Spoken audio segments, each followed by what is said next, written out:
Hello sa mga kinanay, katatay, kaanak, kakuya, kaate, etc. For today's video, ay nako, maglaway mo karon palawayon sa tamon, no? Manggani karon sa among silingan. So, thank you so much, Ate Lisa. Shout out by the way sa manggani mong gihatag. Perting lamiag yun ni siya, uy. Aura good, giluhay na kaayo. Dili siya kaayo ka ng hinugay gali nga kanang lata na.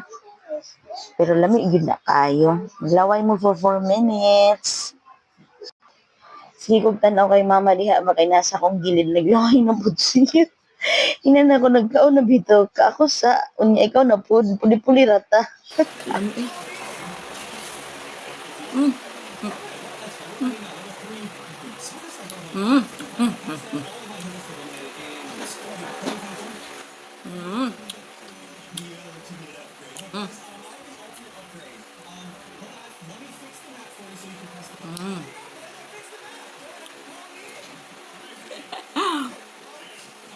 Mm. Nag-out man to. Mm, mm. Pati akong anak diha ba kay giganahan sa mangga. Lami man gyud kaayo bud. I hope na maglaway mo guys. Enjoy watching. Comment og naglaway mo kay padalan ta mong mangga. Charot, now na. Go!